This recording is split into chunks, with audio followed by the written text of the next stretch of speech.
Harry Potter and the Chamber of Secrets by J.K. Rowling. Chapter 14, Cornelius Fudge. Harry, Ron, and Hermione had always known that Hagrid had an unfortunate liking for large and monstrous creatures.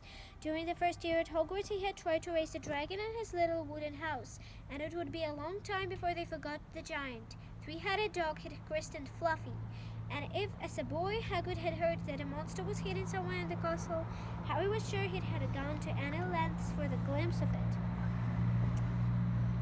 He'd probably thought it was a shame that the monster had been cooped up so long, and thought it deserved the chance to scratch its many legs. Harry could just imagine the 13-year-old Hagrid trying to fit a lead and color in it. But he was equally certain that Hagrid would never meant to kill anybody. Harry half wished he hadn't found how to work at Rilla's diary. And then and again, Ron and Hermione had him recount that he'd seen, until he was heartily sick of telling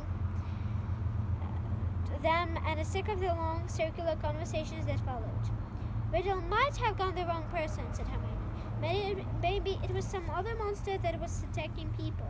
How many monsters do you think these people can hold? We always knew Hagrid had been expelled, answered Harry miserably. And the attacks must have stopped after Hagrid had get out. Otherwise, Riddle wouldn't have got his award. Ron tried a different tack. Riddle does sound like Percy.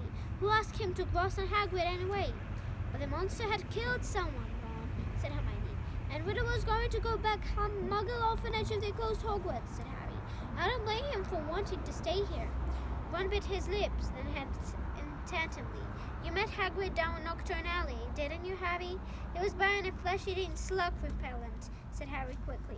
Three of them fell silent. After a long pause, Hermione voiced the naughtiest question of all in a hesitant voice. Do you think we should go and ask Hagrid about it all? That'd be a cheerful visit, said Ron. Hello, Hagrid, tell us you have been setting it with Matt and Harry loose in the castle lately. In the end, they decided that they wouldn't say anything to Hagrid unless...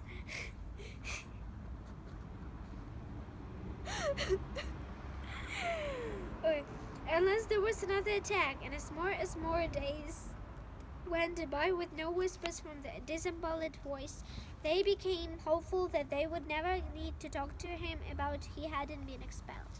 It was now nearly 4 months since Justice and nearly Headless Nick had been petrified, and nearly everybody seemed to think that the attacker, whoever it was, had retired for good. Peeves had finally got bored of this. Oh, Potter, you rotter song! Annie Macmillan asked Harry quite politely to pass a bucket of leaping toadstools in her biology one day, and it marched several of the mandrakes through a loud and anxious party in the greenhouse tree. This made Professor Sprout very happy. The moment they start trying to move into each other's pots, we know they are fully mature, she told Harry. Then we'll be able to revive those poor people in the hospital wing. The second years were given something new to think about during their Easter holidays. The time had come to choose their subjects for the third year, a matter that Hermione at least took very seriously. It could affect our whole future, she told Harry and Ron, as they pored over lists of new subjects, marking them with ticks. I just want to give up potions, said Harry.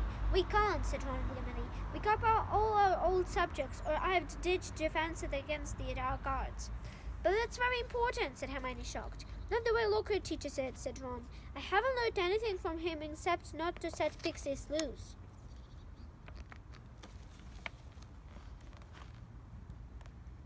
Professor Sprout. Neville Longbottom had been sent letters from all the witches and wizards in his family, all giving his different advice on what to choose. Confused and worried, he sat reading the subject list with tongue poking out, asking people whether they thought Arthemasy sounded more difficult than study of anxious runes. Dean Thomas, who, like Harry, had grown up with muggles, ended up closing his eyes and jamming his wand on the list, then picking the subjects it landed on.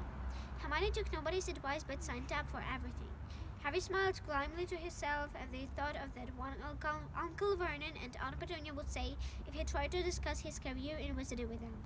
Not that he didn't get any guidance. Percy Weasley was eager to share his experience. Depends where you want to go, Harry, he said. It's never too early to think about the future, so I'd recommend divination.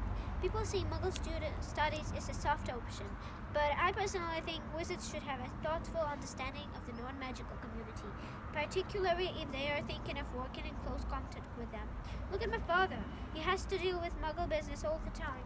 My brother Charlie was always more of an outdoor type, so he went to care for magical creatures. Play to your strengths, Harry. But the only thing Harry felt he was really good at Quidditch. And yet, he chose the same new subjects as Ron, feeling that if he was rubbish at them, at least he'd have someone friendly to help him. Gryffindor's next Quidditch match would be against Hufflepuff. Wood has insisting on team practices every night after dinner, so that Harry barely had time for anything but the Quidditch and homework. However, the training sessions were getting better, or at least drier, and the evening before Saturday's match, he went up to his dormitory to drop off his broomstick, feeling Gryffindor's chances for the Quidditch Cup had never been better. But this cheerful mood didn't last long. At the top of the stairs to the dormitory, he met Neville Longbottom, who was looking frantic. Harry, I don't know who did it. I just found...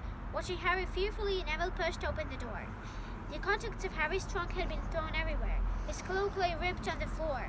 The bedclothes had been pulled off his four-poster, and the drawer had been pulled off of his bedside cabinet, the contents strewn over the mattress. Harry walked over to the bed, a mouth open, tweeting on the few loose patience of Travel's patrols. As he and Neville pulled the blankets back onto his bed, Ron, Dean, and Seamus came in. Dean swore loudly. "What happened, Harry?" "No idea," said Harry. But Ron was examining Harry's robes. All the pockets were hanging out. "Someone's been looking for something," said Ron. "Is there anything missing?" Harry started to pick up all his things and threw them into his trunk. It was only as he threw the last of the locker's books back into it he realized what wasn't there. "Riddle's diary is gone," he said in an undertone to Ron. "What?" Harry jerked his head towards the dormitory door and Ron followed him out. They hurried back down the Gryffindor common room, which was half empty, and joined Hermione, who was sitting alone reading a book called Ancient Runes Made Easy. Hermione looked against the news. "But only a Gryffindor could have stolen. Nobody else knows our password." "Exactly," said Harry. They woke up next day to brilliant sunshine and light, refreshing breeze. "Perfect Quidditch conditions," said Wood enthusiastically at the Gryffindor table, loading the team's plates with scrambled eggs. "Harry, buck up there. You need a decent breakfast." Harry had been staring down the page Gryffindor table, wondering if the new owner of Riddle's diary was right in front of his eyes. Hermione had been urging him to report the robbery, but Harry didn't like the idea. He'd have to tell a teacher all about the diary and how many people knew what Hagrid has been expelled 50 years ago. He didn't want to be the one who brought it up all again. As he left the Great Hall with Ron and Hermione to go and collect his Quidditch things, another very serious worry had just added to Harry's growing list. He had just set foot of the marble staircase when he heard to yell again. "Kill this time, let me rip to you." He shouted aloud and Ron and Hermione and one both jumped away from his alarm. "The voice!" said Harry, looking over his shoulder. "I just heard it again, didn't you?"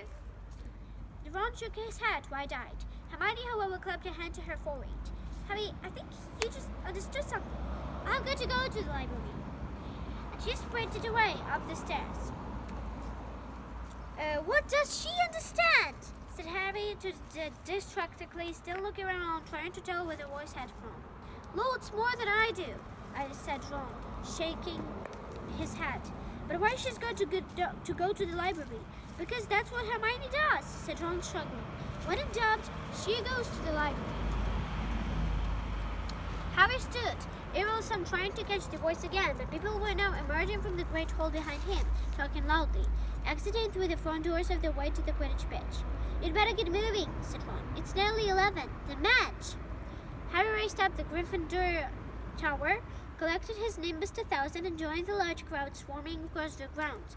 But his mind was still in the castle, along with the bodiless voice, and as he pulled out his scarlet robes in the changing room, his only comfort was that everyone was now outside to watch the game.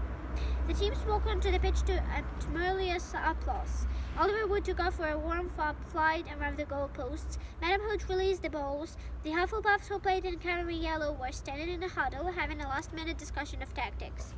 Harry was just mounting his broom when Professor McGonagall came half marching, half running from across the pitch carrying an enormous purple megaphone. Harry's heart dropped like a stone. "This match has been cancelled," Professor McGonagall called through the megaphone, addressing the packed stadium. There were boos and shouts over Holloway Wood, looking devastated. Landed and ran towards Professor McGonagall without getting off his broomstick. But, Professor, he shouted, we got to play the cop, Gryffindor. Professor McGonagall ignored him and continued to shout through her megaphone. All students are to make their way back to house from common rooms, where the heads of houses will give them further information, as quickly as you can, please. Then she lowered the megaphone and beckoned Harry over to her. Potter, I think you'd better come with me. Wondering how she could possibly suspect him this time, Harry saw Ron detach himself from the complaining crowd. He came running up to them as they set off towards the castle. To Harry's surprise, Professor McGonagall didn't object. Yeah, perhaps you'd better come too, Weasley. Some of the students...